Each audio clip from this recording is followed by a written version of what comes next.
በሀገራችን የተሽከርካሪ ምዝገባ የተጀመረው የጣሊያን ወረራ ከሀገራችን ከወጣ በኋላ ስለ ተሽከርካሪ መኪናዎች ማጻፍ በወጣ አዋጅ ቁጥር 1934 ዓመተ ምህረት እና የትራንስፖርት ማመላለሻ አዋጅ ቁጥር 1935 ነበር። በወቅቱ የምዝገባ ሂደቱ ይከናወን የነበረው በወቅቱ በነበሩ የከተማ ማዘጋጃ ቤቶች ነበር። ይሁን እንጂ የተሽከርካሪ ምዝገባ በተለያዩ ጊዜያቶችና ምክንያቶች በተደጋጋሚ ምዝገባ እንዲደረግና ሰሌዳ እንዲወስዱ ተደርጓል። እነዚህም ጊዜያቶች በ1956 ዓመተ ምህረት ተሽከርካሪዎች አዲስ ሰሌዳ እንዲወስዱ ተደርጓል። እንዲሁም በ1973 ዓመተ ምህረት በመንግስት ውሳኔ መሰረት የተሽከርካሪ ሰሌዳ ተቀይሯል። በ1994 ለመጨረሻ ጊዜ የተሽከርካሪ ሰሌዳ ተቀይሯል። ይህ አሁን ያለው የተሽከርካሪ ሰሌዳ በዚህ መሰረት ለውጥ ሳይደረግበት ከ1994 እስከ ዛሬ ድረስ እስከ 2018 ዓመተ ምህረት ከ23 ዓመታት በላይ ያስቆጠረና በአገሪቱ የተመዘገቡ የተሽከርካሪዎች ቁጥርም በግምት ከ1.6 ሚሊዮን በላይ ይሆናሉ ተብሎ ይገመታል ማለት ነው።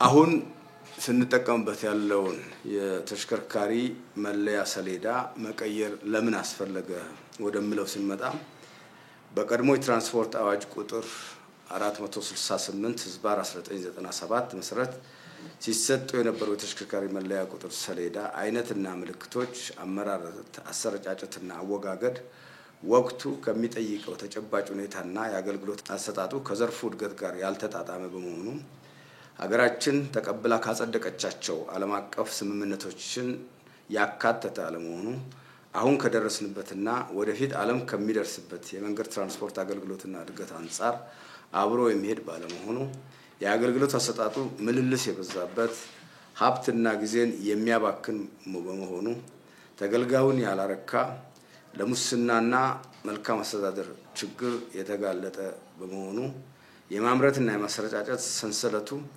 ለቁጥጥር አመቺ አለመሆኑ ተመሳሳይ መለያ ቁጥሮች በአገራችን መበራከት የተወገደ ተሽከርካሪ ወይም ደግሞ አገልግሎቱን በጨረሰ ወይም ደግሞ በኢንሹራንስ በተወገደ ተሽከርካሪ በጨረታ ወይ ደግሞ በሌላ መንገድ እጅ በማስገባት ያንኑ የተሽከርካሪ መለያ ወስደው በአዲስ ተሽከርካሪ ላይ በመቅጠም ህገወጥ ስራም ይሰራበት ነበረ ያለ አገሪቱ የሚገባው የህጋዊ አካል እውቅና ውጪ ማለት ነው። ትራንስፖርት ቢሮዎችን ለከፍተኛ ወጪ የዳረገ በመሆኑ የሀገር ውስን ሀብት በአግባቡ ለመጠቀም የተሽከርካሪዎችን ሰሌዳ መለያ ቁጥር አይነትና ምልክቶችን ሀገራችን የተቀበለቻቸውን ዓለም አቀፍ ስምምነቶችን መሰረት በማድረግ የመለያ ቁጥር አይነትና ምልክቶችን የሰሌዳ አመራረት፣ ስርጭትና አወጋገድ ላይ የሚታዩ ክፍተቶችን ለመዝጋት የተሽከርካሪ መለያ ሰሌዳ ቁጥርና ሰሌዳ አይነቶች፣ ምልክቶች መወሰኛና አገልግሎት መስጫ መመሪያ 1050/2017 ጸድቆ ወደ ስራ ገብቷል።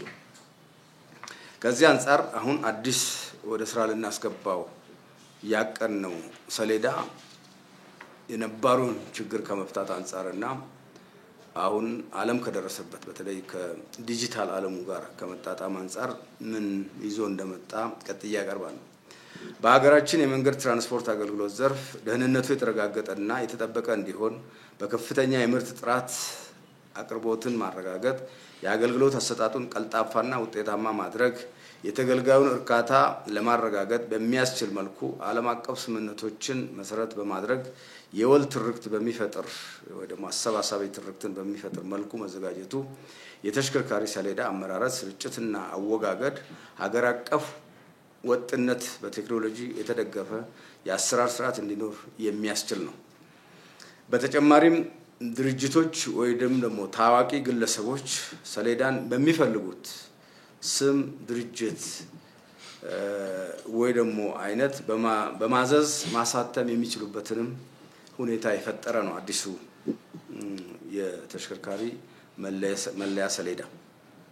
በአዲሱ የተሽከርካሪ መለያ ቁጥር በአጠቃላይ በሀገር አቀፍ ደረጃ ተሽከርካሪን በአዲስ በመመዝገብ የተሽከርካሪ ቁጥርን ለመለየት ለመቆጣጠርና ደህንነት ላይ ትኩረት ለማድረግ የሚከተሉት ልዩ መስፈርቶች አካቶ አንደኛ ለእያንዳንዱ የተመዘገበ ተሽከርካሪ ልዩ የሆነ የፌደራል ቁጥር መለያና ስቲከር ይሰጠዋል።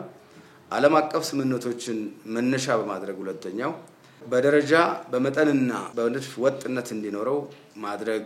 በዚህ መሰረት ኢትዮጵያ በቪየና ስምምነት መሰረት የተሰጣት ኮድ አለ በላቲን ፊደል ETH እሱን ያካተተ እና በሱ ብቻ እንደመለያ ተደርጎ የሚጠቀም። ሶስተኛ ቀደም ሲል የነበረው የተሽከርካሪ ምዝገባ እና ሰነዶች ህጋዊነትን በማረጋገጥ ድጋሜ የመመዝገብ ስራ የሚከወን ይሆናል።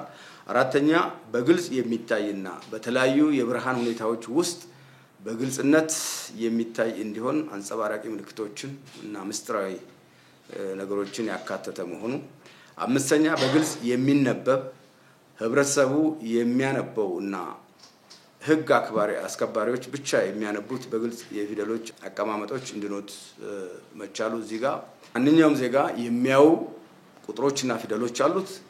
ህግ አስከባሪው ብቻ ደግሞ በተፈቀደለት በለዚህ ተብሎ በተሰራው መሳሪያ ብቻ የሚታዩ ተሽከርካሪው የት እንደተመዘገበ የማን እንደሆነ የተሰራበት ዓመተ ምህረት ምን እንደሆነ እዛው ሰሌዳ ላይ በሚስጥር እና በቴክኖሎጂ የተቀመጠ አለው ማለት ነው።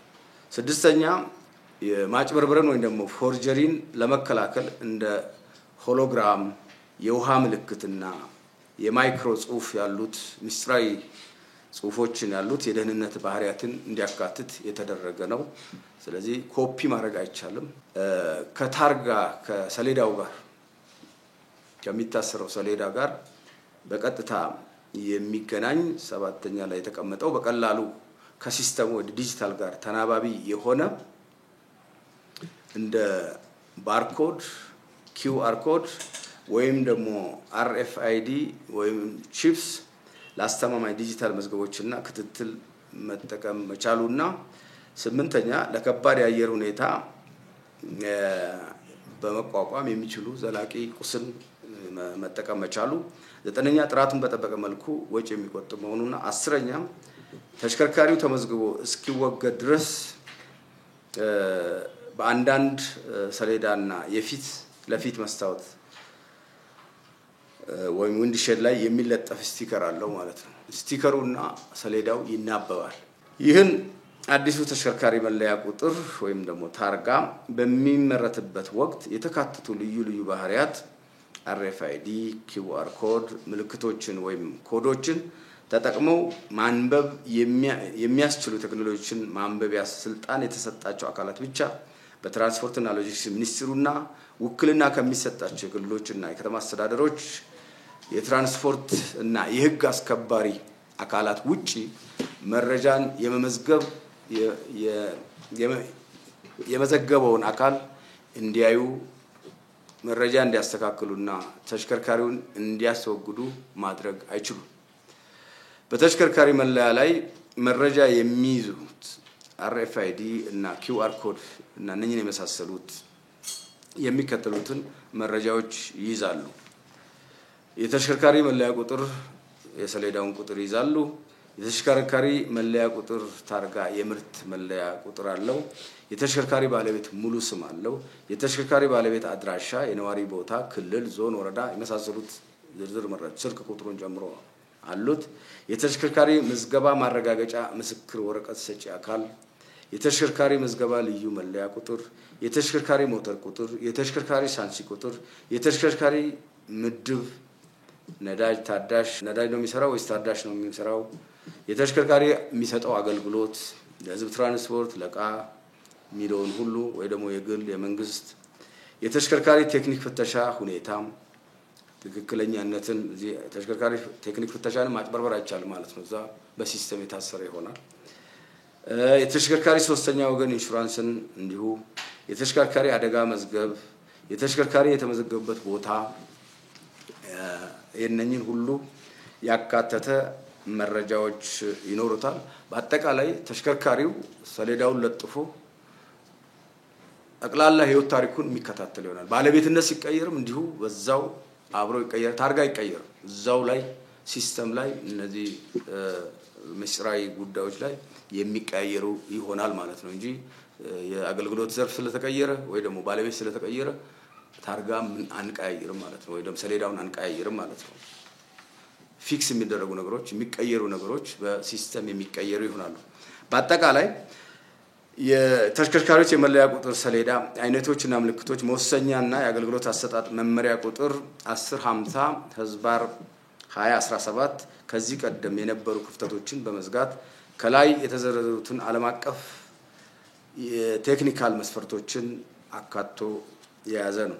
ስለሆነም ሁሉም የክልልና ከተማ አስተዳደር ትራንስፖርት ቢሮዎች ወይ ደግሞ የትራንስፖርት የመንግስት ተቋማት የህግ አስከባሪ አካላት ለአፈጻጸሙ አስተዋጽኦ እንዲያደርጉ በተለይም የተሽከርካሪ ባለቤቶች የተሽከርካሪውን ህጋዊ ሰነድ በማዘጋጀት በሚወጣው የጊዜ ሰሌዳ መሰረት የተሽከርካሪውን የቴክኒክ ምርመራ በማረጋገጥ በማስመርመር ወደ ምዝገባ ጣቢያ በመሄድ ምዝገባ እንድታደርጉና ሁሉም ባለድርሻ አካላት ለተግባራዊነቱ ርብርብ እንድታደርጉ ጥሬን አስተላልፋለሁ።